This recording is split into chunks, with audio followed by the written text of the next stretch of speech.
Este es este y no el 53, el B y no el E. Debemos salir con esta línea oeste hasta el meridiano 111. Pero ¿qué pasó? Que alguien, después de 1856,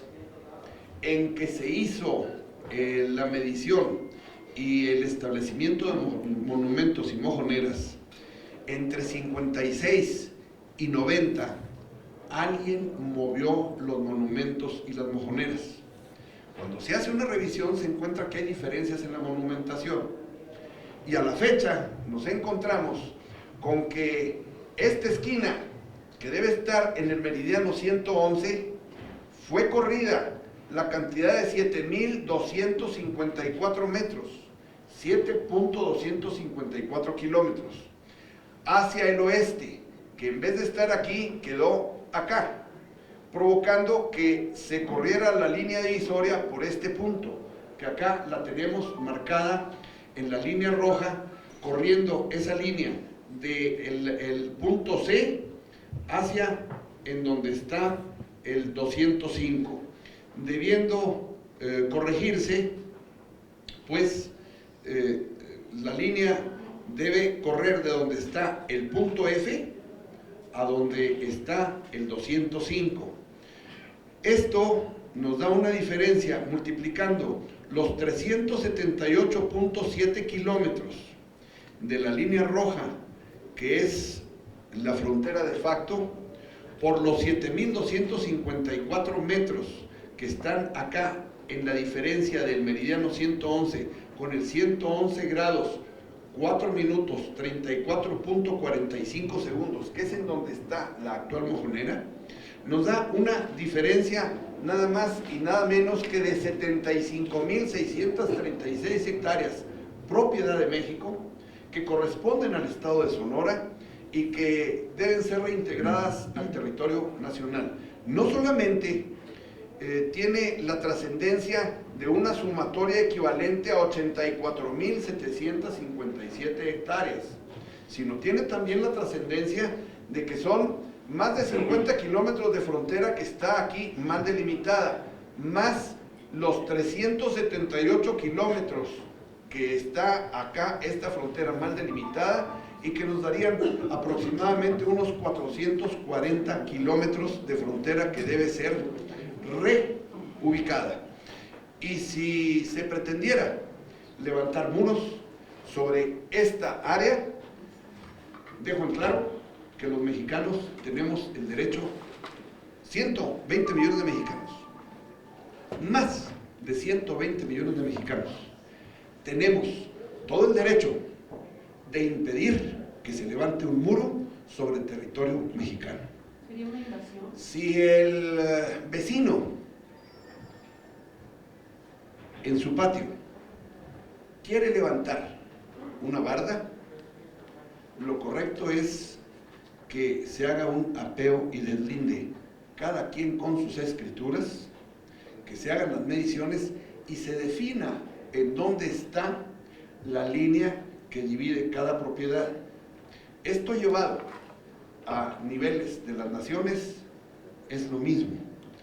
No estamos pidiendo ninguna modificación a los tratados. Esta línea que viene desde el río Bravo hasta la frontera que se delimitó al sur de la bahía de San Diego está firmada y acordada en el Tratado de Guadalupe Hidalgo y en el Tratado de la Mesilla. Pero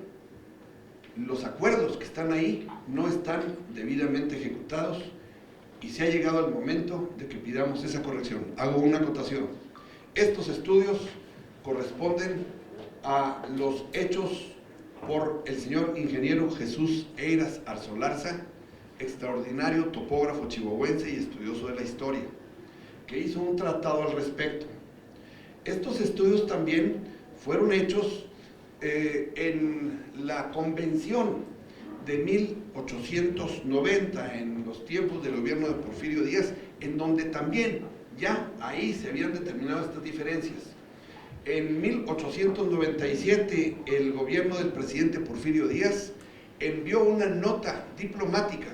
a través de su plenipotenciario Matías Romero en Washington, haciendo el reclamo de estas diferencias. Pasaron los años, por diferentes circunstancias, aquello no prosperó, se ignoró o tuvo respuestas bastante ligeras y superficiales, y ahí quedó. Dadas las circunstancias actuales, en donde los mexicanos tenemos que unirnos en un credo por México, me parece que lejos de cualquier vestigio que pudiera correr en nuestra sangre, de la sangre de Antonio López de Santana, habremos de sacar lo mejor de nuestro civismo y de nuestra nacionalidad para hacer la defensa no solamente del territorio en el siglo XXI,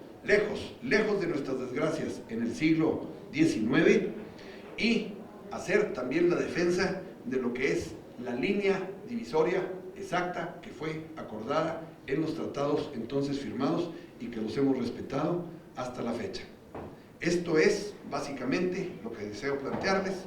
y señalar que necesitamos unirnos todos los mexicanos, que estoy planteando esto a el Senado de la República en un punto de acuerdo para que estas tesis que estoy presentando y documentando en el punto de acuerdo se corroboren con levantamientos topográficos satelitales que tienen una gran rapidez con la modernidad de la tecnología y que nos permite a la brevedad corroborar lo que es esta tesis y hacer las gestiones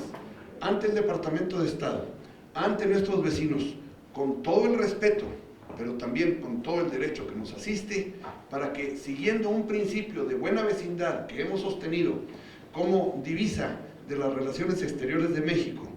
del arreglo de nuestras diferencias a través de la vía pacífica y del diálogo, y sobre todo buscando ante la comunidad internacional que se conozca cuál ha sido el papel que ha desempeñado México y los mexicanos en el desarrollo de los Estados Unidos, no solamente en el siglo XIX, sino inclusive en el siglo XX y en el siglo XXI, con una gran aportación de esfuerzo en una frontera que es ejemplo internacional y es envidia internacional, porque en esta frontera tenemos millones de transacciones diarias y de tránsito de vehículos y de personas que lo envidiarían muchísimos países. Aportamos a los Estados Unidos una importante fracción de lo que es su comercio y su economía, porque tenemos una relación que ha superado nuestras diferencias del siglo XIX y que nos ha llevado a conformar un bloque económico que es también ejemplo de eficiencia y de eficacia en el mundo competido del siglo XXI. Muchas gracias y estoy a sus órdenes para lo que